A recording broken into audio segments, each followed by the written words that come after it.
नमस्कार फ्रेंड्स। तो देखिए, आज हम आपके लिए, जैसा कि आप देख रहे होंगे, यहाँ मैंने दिया है आपको क्या, IBPS RRB clerk PO exam 2025। तो इसके लिए हम आज आपको बैंक परीक्षा की तैयारी के लिए महत्वपूर्ण टिप्स देने जा रहे हैं। क्या और कैसे हम पढ़ाई करें बैंक परीक्षा के लिए।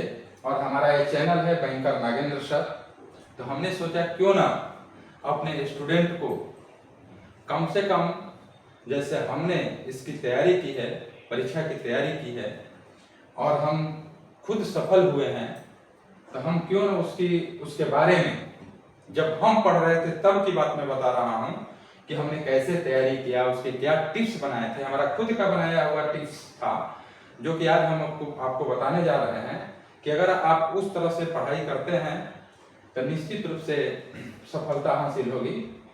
ठीक है, तो हम आपको पॉइंट बाय पॉइंट कुछ महत्वपूर्ण बिंदु जिस पर आपको अपना ध्यान आकर्षित करना है, उस पर हम चर्चा करेंगे आज। तो देखिए, हम आपको बताने जा रहे हैं कि पहला क्या होगा आपका। पहला जो आपका होगा वो देखिए, how to preparation for bank exam, bank परीक्षा की तैयारी कैसे करें। ठीक है, बैंक परीक्षा की तैयारी कैसे करें, उसके बारे में हमने आपको दिया है। कुछ महत्वपूर्ण बिंदु हैं जिस पर हमें ध्यान देना है। ठीक है ना, महत्वपूर्ण बिंदु है जिस पर हमें ध्यान देना है। क्या है, सर्वप्रथम हमें यह जानकारी होनी चाहिए कि परीक्षा में कौन कौन से विषय होंगे एवं उनसे कितने प्रश्न होंगे। पहला चीज देखिए यही होता है कि हम परीक्षा तो देने जाते हैं शुरुआती में, जैसे मान लीजिए हम अभी तैयारी कर रहे हैं, तो हमको ये पता नहीं होता है कि उस विषय परीक्षा में कौन कौन सा विषय होगा।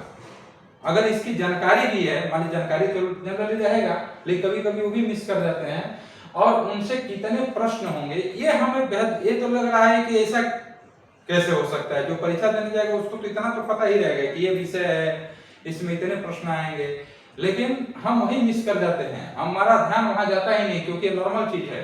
तो पहला क्या है कि हमें यह जानकारी होना ही चाहिए अच्छे से कि बैंक में जो हमारा क्या है, 5 सब्जेक्ट है, मैथ है, रीजनिंग है, जनरल अवेयरनेस है, ठीक है, कंप्यूटर है, और क्या है हमारा, इंग्लिश है।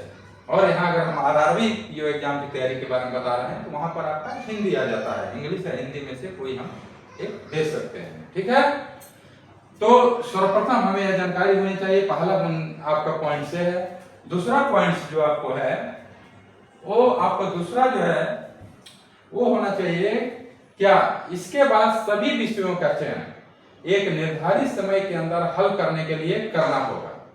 इसके लिए हमें विषयों से संबंधित प्रश्नों के कठिनाई के स्तर को देखना होगा। कोई भी विषय अगर हम बना रहे हैं या पढ़ रहे हैं तो उसका जो है क्या, निर्धारण जो समय का होना चाहिए, एक निर्धारित समय होना चाहिए। ऐसा नहीं कि हम पढ़ते जा रहे हैं, जब मन किया कभी रीजनिंग उठा लिए, कभी मैथ उठा लिए, कभी कंप्यूटर ले लिए, नहीं, ऐसा नहीं है।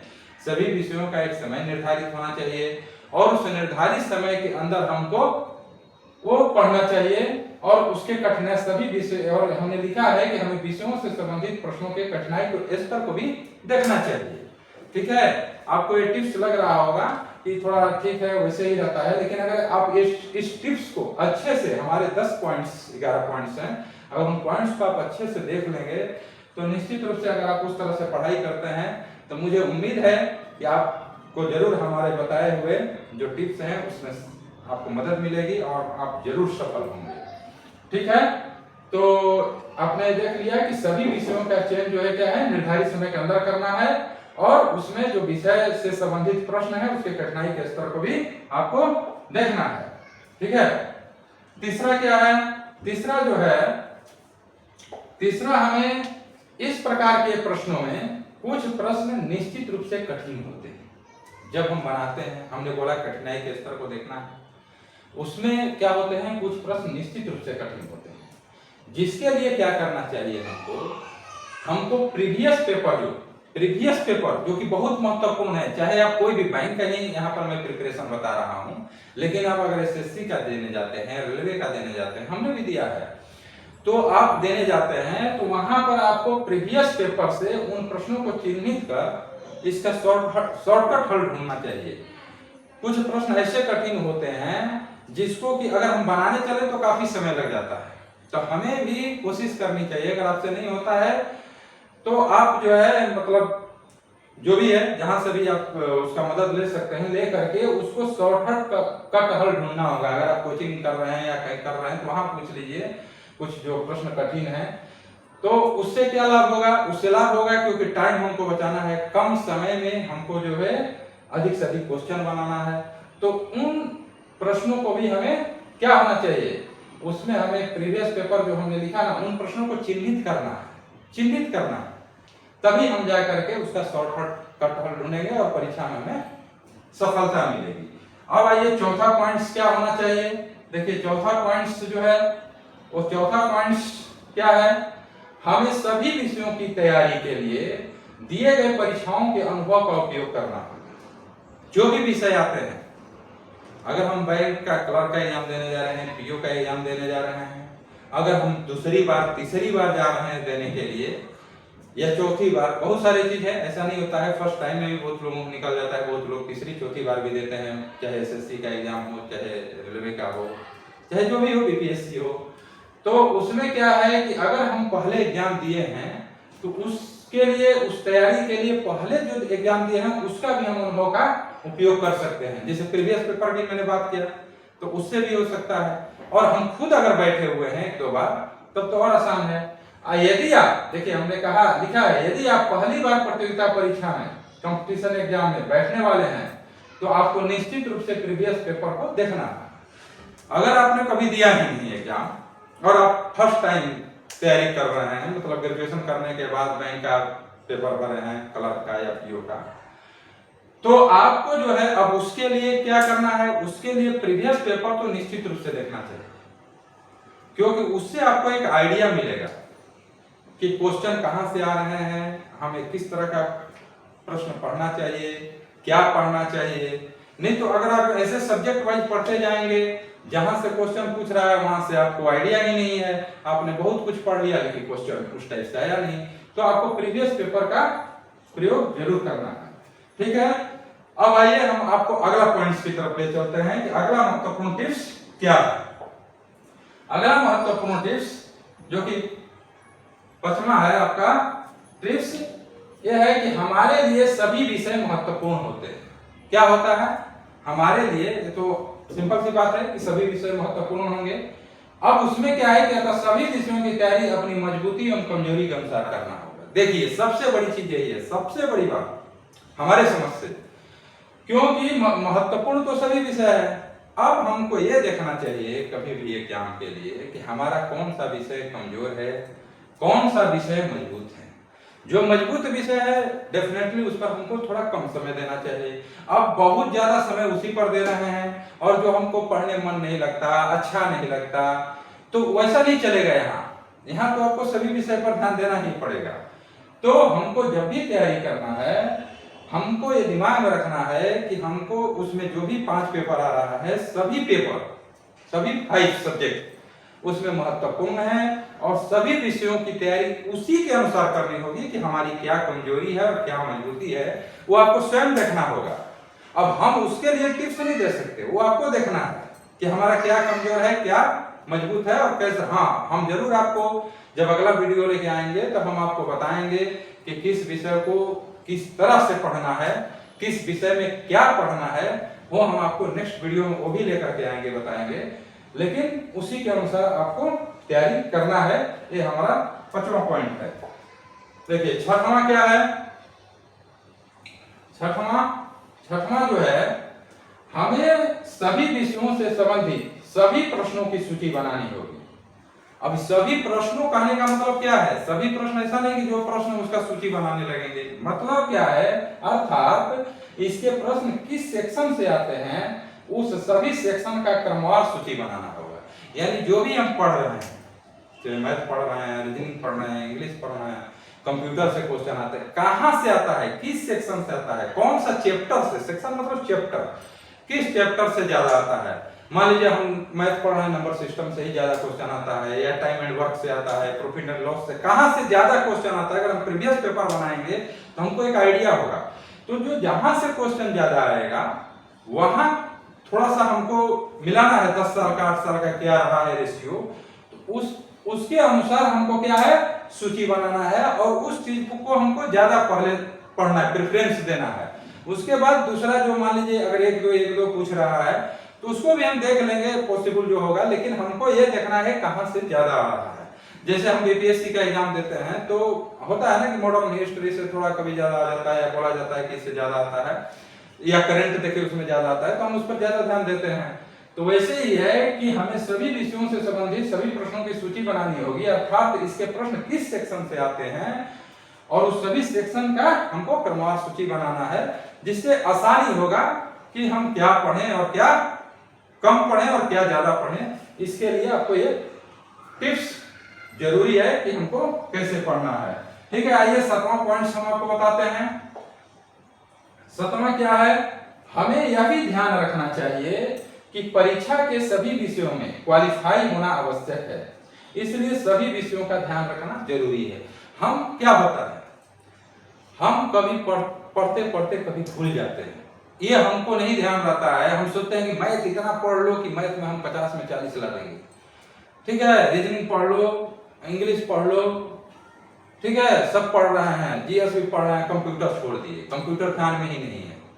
ठीक है, हमारा कंप्यूटर कमजोर है, ठीक है, कैसे पास हो जाएंगे, लेकिन पास तो होना है ना। ठीक है, कैसे भी आप पास हो जाएंगे, लेकिन पास तो होने के लिए पढ़ना पड़ेगा, तो वो भी ध्यान रखना जरूरी है। होता क्या है कि हमारे नंबर्स बहुत मार्क्स पे बहुत अच्छे आ गए और दुर्भाग्यवश हम कंप्यूटर में ही फेल कर गए, तो फिर तो सारा बेकार हो गया। हमने जितना मेहनत किया, जितनी उम्मीदें रखी थी, सब बेकार हो गया। तो वो भी हमको पढ़ते समय ये महत्वपूर्ण टिप्स हमेशा ध्यान मतलब दिमाग में रखना है कि हमको कभी भी जो है ऐसा नहीं है कि हम जो अच्छा सब्जेक्ट है, जो मजबूत है, हम उसी में उलझ के रह गए और हमने क्वालिफाई होने का जो मिनिमम मार्क्स है उस पर भी ध्यान नहीं दिया। तो ध्यान रखना चाहिए कि परीक्षा के सभी विषय क्वालिफाई होना आवश्यक है, इसलिए सभी विषयों का ध्यान रखना जरूरी है। ठीक है, अगला 8वां टिप्स की तरफ चलते हैं। 8वां जो है हमारा क्या है, 8वां है हमें प्रीवियस पेपर, देखिए यहां पर हमने उसके बारे में बताया है कि हमें प्रीवियस पेपर प्रतिदिन या अल्टरनेटली हल करना होगा, जिसमें समय का निर्धारण निश्चित रहेगा। हमें प्रीवियस पेपर क्या करना है, डेली बेसिस पे, अगर डेली बेसिस पे नहीं संभव है तो अल्टरनेटली कम से कम पर एग्जाम से, चूंकि एग्जाम अब देखिए क्या है, दिसंबर में एग्जाम होगा, में ये क्या बोलते हैं, नवंबर या दिसंबर में होगा प्री, फिर जनवरी या फरवरी में आपका मेंस होगा। तो कम से कम 2 महीना पहले तो हमें शुरू कर ही देना चाहिए प्रीवियस पेपर। प्रतिदिन अगर संभव है तो ठीक है, नहीं तो अल्टरनेटली भी आप हल कर सकते हैं, जिसमें समय का निर्धारण निश्चित रूप से रखिए। अगर परीक्षा में आपको 2 घंटा मिलता है तो आप घर पर 1 घंटा 45 मिनट रखिए। अगर आप बहुत तेज हैं, पढ़ने में बहुत अच्छे हैं, तो 1 घंटा 30 मिनट रखिए, उससे कम मत रखिए। नहीं, अगर आप थोड़ा कमजोर हैं तो 1 घंटा 30 मिनट बनाने की कोशिश मत करिए। अगर बन जाता है, अच्छा बनता है, आप अगर 200 क्वेश्चन में अगर आप 140 150 बना लेते हैं 1.5 घंटे में, दैट इज ओके। अगर नहीं बना पाते हैं तो 1 घंटा 45 मिनट रखिए और उसमें उसको हल करने की कोशिश कीजिए। 15 मिनट कम होना चाहिए, तो उसमें समय का निर्धारण निश्चित रखना है और एकदम टाइम पर लगाइए, टाइमर के अनुसार चलना है। मतलब उससे नहीं कि हम अब बना रहे हैं घर में निश्चिंत होके 1 घंटा 50 मिनट भी चले गए 55, नहीं, बिल्कुल ईमानदारी होना चाहिए। देखिए, किसी भी परीक्षा में, किसी भी एग्जाम में सफल होने के लिए अनुशासन सबसे जरूरी है। और अनुशासन कहाँ है, अपने आप से, घर में पढ़ते समय अनुशासन होना चाहिए, क्योंकि आपको खुद ईमानदार होना है, तब जाकर के आप, मतलब जो हमारा मानना है कि आपका जो सफल होने का और जो उम्मीदें हैं वो ज्यादा आपकी कायम रहेगी। ठीक है, तो आपको क्या करना है, हमेशा प्रीवियस पेपर जो है प्रतिदिन अल्टरनेटली हल करना है और समय का निर्धारण निश्चित रूप से रखना है। अगला जो है 9वां आपका क्या है, नौवां जो है, हमारे प्रतिदिन के रूटीन में सभी विषय निश्चित रूप से सम्मिलित रहना चाहिए। देखिए ये सबसे महत्वपूर्ण है जो हमने बताया कि जो हमारा बहुत अच्छा रहता है सब्जेक्ट, जिसमें हमको मन लगता है, वो हम कंटिन्यू पढ़ रहे हैं, डेली पढ़ रहे हैं। बाकी जो और अदर है, मान लीजिए हमारा 5 सब्जेक्ट आना है, 3 अच्छा है, 3 हम पढ़ रहे हैं, 2 का हमको ध्यान ही नहीं है, और होता क्या है वही जो मैंने बताया। तो ऐसा नहीं होना चाहिए। जो भी सब्जेक्ट है, पांचों का पांचों, 6, 4 जो भी सब्जेक्ट है, जिस खैर बैंक का मैं यहाँ प्रिपरेशन बता रहा हूँ तो मैं बैंक के बारे में ही आपका ध्यान आकर्षित करना चाहूंगा कि बैंक एग्जाम में अगर 5 सब्जेक्ट है तो पांचों सब्जेक्ट जो है हमारे प्रतिदिन के रूटीन में रहना चाहिए, चाहे भले वो आधा घंटा ही रहे। ठीक है, आधा घंटा से तो कम मिनिमम नहीं भी रख सकते क्योंकि रखना ही है, तो आधा घंटा ही रहे। अगर टाइम हो तो 1 घंटा रख लीजिए, लेकिन आपको प्रतिदिन के रूटीन में सभी विषय निश्चित रूप से सम्मिलित रहना चाहिए। इससे मतलब काफी हद तक आपको फायदा मिलेगा और आपको कोई भी विषय में कहीं भी कंफ्यूजन नहीं रहेगा। आप जब जाएंगे एग्जाम देने तो बिल्कुल फ्रेश माइंड रहेगा, और आपको ये नहीं कि लास्ट मिनट में खूब रट के चले गए, खूब पढ़ के चले गए, फिर वैसा नहीं होता है। अगर शुरू से ही सभी विषय का प्रतिदिन रूटीन में है तो भी आपको जरूरत नहीं पड़ेगी। तो ये 9वां टिप्स बहुत ही महत्वपूर्ण है कि आपको प्रतिदिन के रूटीन में सभी विषय निश्चित रूप से सम्मिलित रखना है। और 10वां देखिए हमारा जो भी है 10वां टिप्स वो क्या है कि अंत में, देखिए अंत में हम अब आपको बताने जा रहे हैं जो कि सबसे महत्वपूर्ण टिप्स है। अंत में परीक्षा की दृष्टि से मैं आपको बताना चाहता हूं, परीक्षा की दृष्टि से टिप्स तो हमने बता दिया किस तरह से पढ़ना है, क्या पढ़ना है, कैसे पढ़ना है, और जो भी हमने पढ़ा था, जो भी हमने टिप्स को अपनाया था, शायद मुझे लगता है कि बहुत ही वो महत्वपूर्ण था और बहुत ही हमने उसी पर चला भी और हम सफल भी हुए। तो इसलिए हमने हमारे पास जो भी टिप्स था वो हमने आपको बता दिया। अब अंत में लास्ट में बताना चाहूंगा कि परीक्षा की दृष्टि से मैं आपको बताना चाहता हूं कि आप जब भी परीक्षा में बैठे, चाहे वो प्री एग्जाम हो या मेंस एग्जाम, देखिए हमने क्या किया है, यहाँ पोस्ट एग्जाम नहीं बल्कि यहाँ पर लिखना है मेंस एग्जाम। ठीक है, प्री एग्जाम हो या मेंस एग्जाम, आपको प्रश्न औसत बनाना होगा, तभी आप निश्चित रूप से क्वालिफाई करेंगे। औसत मतलब क्या होता है, देखिए एवरेज मार्किंग, जैसा अगर आप पहली बार बैठ रहे होंगे बैंक के एग्जाम में तो शायद आपको ना पता हो, लेकिन जो 1 बार 2 बार दे दिए होंगे उनको खुद पता भी होगा, उन बच्चों को आपको कि इसमें औसत का मतलब ये होता है कि ऐसा नहीं है, पहले था जब हम लोग ये ऑनलाइन एग्जाम नहीं देते थे, ऑफलाइन देते थे, उस समय शायद चल रहा था पहले, लेकिन अभी क्या है कि अगर आप जो है मान लीजिए आपको मैथ्स बहुत अच्छा है, आपका रीजनिंग भी बहुत अच्छा है, आपका इंग्लिश कमजोर है, ठीक है, या आपका कंप्यूटर कमजोर है, अब क्या किए आप कि मैथ में 50 से 35 बना दिए, रीजनिंग में भी 35 बना दिए, और कंप्यूटर में आप 15 बनाए या 20 बनाए। अब क्या है कि बहुत ज्यादा बना दिए और गलतियां हो गई ज्यादा उसमें, या उसमें आपका सही रहा ठीक है, और इसमें आप समय न देके इतना कम बना दिए कि इसमें 20 बनाए और उसमें गलतियां हो गई। तो अब वहां एवरेज मार्किंग में आपको फिर आप उम्मीद लगा के रखेंगे कि हमने तो बहुत अच्छा बनाया है। जैसे मान लीजिए प्री एग्जाम की ही मैं बात कर रहा हूँ, प्री एग्जाम, ठीक है, उसमें क्या होता है, आपको कितना समय मिलता है, 80 क्वेश्चन होते हैं और 45 मिनट का, ठीक है। अब 40 क्वेश्चन आप मैथ कहीं बनाने में इतना समय बिता दिए कि 40 समय तो खैर वहां निर्धारण अब तो कर दिया गया है, पहले तो नहीं था, तो वहां औसत मार्किंग फिर गड़बड़ हो जाता था। अभी तो शायद अभी का एग्जाम जो दिया जा रहा है उसमें समय का निर्धारण हो गया है कि 25 मिनट आपको इस पर दिया जाएगा, 20 मिनट इस पर दिया जाएगा, तो अभी औसत मार्किंग वाली शायद न आए, अभी मेंस में ये चीज लागू हो।